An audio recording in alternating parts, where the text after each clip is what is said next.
November 5 വിശുദ്ധ ഗ്രന്ഥത്തിൽ പ്രതിപാദിച്ചു കാണുന്ന ഒരു മാതൃകാ കുടുംബത്തിന്റെ കുടുംബനാഥനായ സക്കറിയാസിന്റെയും കുടുംബനാഥയായ എലിസബത്തിന്റെയും തിരുനാളുകൾ സംയുക്തമായി കത്തോലിക്കാ സഭ ആഘോഷിക്കുന്ന ദിനമാണ് ഇന്ന്.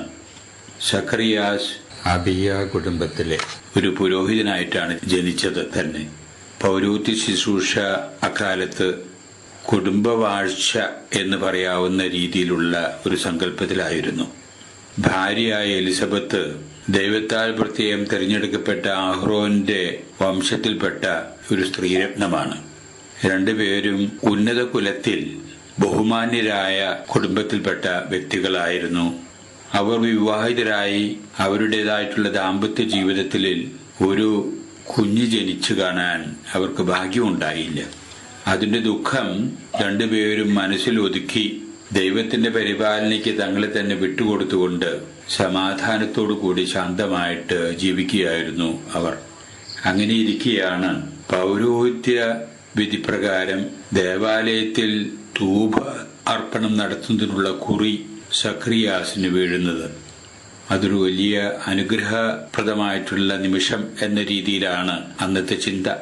അതുകൊണ്ട് പൗരോഹിത്യ ധർമ്മം നിർവഹിക്കുന്നതിനു വേണ്ടി ദേവാലയത്തിലേക്ക് സക്കറിയാസ് പോവുകയും ധൂപാർപ്പണ വേളയിൽ ദൈവത്തിന്റെ ദൂതൻ സക്കറിയാസിന് പ്രത്യക്ഷപ്പെട്ട് ഒരു സദ്വാർത്ത എന്ന രീതിയിൽ സക്കറിയാസിനെ അറിയിക്കുന്നു, നിങ്ങൾക്കൊരു കുഞ്ഞിനെ തരാൻ ദൈവം പ്രസാദിച്ചിരിക്കുന്നു. എലിസബത്ത് ഒരു കുഞ്ഞിനെ പ്രസവിക്കാൻ പോവുകയാണ്. ദൂതന്റെ ഈ വാക്ക് സാമാന്യം മാനുഷികമായിട്ടുള്ള വിവേകം ഉണ്ടായിരുന്ന സക്കറിയാസിന് വിശ്വസിക്കാവുന്നതിലപ്പുറമായി. കാരണം സക്കറിയാസ് അപ്പോഴേക്കും വാർദ്ധക്യത്തിലെത്തിയിരുന്നു. തന്റെ ഭാര്യയായ എലിസബത്ത് ആകട്ടെ വന്ധ്യയാണ് എന്ന് സക്കറിയാസിന് അറിയാനും വന്നിരുന്ന കാലം. ഈ രണ്ടു വിധത്തിൽ ചിന്തിച്ചാലും ഇനി തങ്ങൾക്കൊരു പുത്രൻ ജനിക്കും എന്ന് പറഞ്ഞ ആ ദൂതന്റെ വാക്ക് വിശ്വസിക്കാൻ സക്കറിയാസിന് വിഷമം തോന്നി. സക്കറിയാസിന്റെ അവിശ്വാസം മൂലം സക്കറിയാസ് ശിക്ഷിക്കപ്പെടുന്നു. ആ ശിക്ഷ ഏറ്റുവാങ്ങിക്കൊണ്ട് സക്കറിയാസും എലിസബത്തും ജീവിതം മുന്നോട്ട് പോകുന്നു. ഈ ശിക്ഷ എലിസബത്തിനെയും ജീവിതത്തിൽ പ്രായോഗികമായിട്ട് പലതരത്തിലും ബാധിക്കാനിടയുള്ളതാണ് എന്ന് നമുക്കൊക്കെ അറിയാം. എങ്കിലും അവർ ശണ്ട കൂടാതെ ശാന്തമായി തന്നെ അവരുടെ ദാമ്പത്യ ജീവിതം മുന്നോട്ട് പോകുന്നു. ദൈവത്തിന്റെ ദൂതൻ പ്രവചിച്ചത് സംഭവിക്കുക തന്നെ ചെയ്തു. എലിസബത്ത് ഒരു കുഞ്ഞിനെ ഗർഭം ധരിക്കുകയും ആ സമയത്തിന്റെ പൂർണ്ണതയിൽ കുഞ്ഞ് ജനിക്കാനിടവരികയും ചെയ്യുന്നു. കുഞ്ഞിന് നാമകരണം ചെയ്യുന്ന അവസരത്തിലുണ്ടായ ചില വിവാദങ്ങള് വിശുദ്ധ ഗ്രന്ഥത്തിൽ നിന്ന് നമുക്കറിയാവുന്നതാണ്. ആ വിവാദങ്ങളൊക്കെ മാറ്റാൻ ഉതകുന്ന രീതിയിൽ ആ കുഞ്ഞിന്റെ നാമം യോഹന്നാൻ എന്നാകണമെന്ന് അമ്മയായിട്ടുള്ള എലിസബത്തും പിതാവായിട്ടുള്ള സക്കറിയാസും ഒന്നിച്ച് ഒരു തീരുമാനത്തിലെത്തുന്നു. അതോടുകൂടെ അവിശ്വാസം മൂലം അനുഭവിക്കാൻ ഇടവന്ന സക്കറിയാസിന്റെ ശിക്ഷ ദൈവം ഇളവ് ചെയ്തു കൊടുക്കുന്നു. സന്തോഷഭരിതരായി ആ പേര് ഇടൽ കർമ്മം നിർവഹിക്കപ്പെടുന്നത് നാം വിശുദ്ധ ഗ്രന്ഥത്തിൽ നിന്ന് വായിക്കുന്നുണ്ട്. അതാണ് സാക്ഷാൽ യേശുക്രിസ്തുവിനെ ലോക ജനതയുടെ മുമ്പിൽ അവതരിപ്പിക്കാൻ വേണ്ടി അനാദികാലം മുതൽ തന്നെ ദൈവത്താൽ തിരഞ്ഞെടുക്കപ്പെട്ട സാക്ഷാൽ യോഹന്നാൻ മാംദാനിയായിരുന്നു ആ കുഞ്ഞ് എന്ന് നമുക്കറിയാം. അങ്ങനെ ആ കുഞ്ഞിനെ താലോലിച്ചും വളർത്തിയും വാർദ്ധക്യത്തിലെത്തിയ മാതാപിതാക്കന്മാർ സന്തോഷത്തോടു കൂടി നീങ്ങുകയാണ്.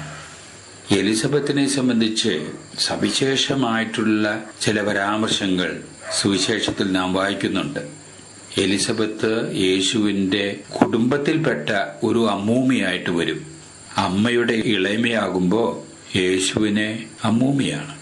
അങ്ങനെ യേശുവിന്റെ അമ്മ പരിശുദ്ധ കന്യാമറിയം തനിക്കുണ്ടായ അസുലഭമായിട്ടുള്ള ആ അവസ്ഥാവിശേഷം അനുഭവിച്ചു കൊണ്ടിരിക്കെ തന്നെ തന്റെ ഇളയമയായ എലിസബത്ത് ഒറ്റയ്ക്കാണല്ലോ എന്നും ധരിച്ചുകൊണ്ട് എലിസബത്തിനെ ശുശ്രൂഷിക്കുന്നതിനു വേണ്ടി പരിശുദ്ധ കന്യാമറിയം പോകുന്നതും ശുശ്രൂഷ നടത്താൻ വേണ്ടി ഏതാനും നാളുകൾ അവിടെ താമസിക്കുന്നതുമൊക്കെ വിശുദ്ധ ഗ്രന്ഥത്തിന്റെ വരികളിൽ നാം വായിക്കുന്നതാണ്. പക്ഷേ ഇവിടെയൊക്കെ എലിസബത്തിന്റെ സ്വഭാവത്തിന്റെ തനിമ നമുക്ക് വ്യക്തമായിട്ട് കാണാം. തുറവിയുള്ളൊരു ജീവിതത്തിന്റെ ഉടമയായിരുന്നു എലിസബത്ത്.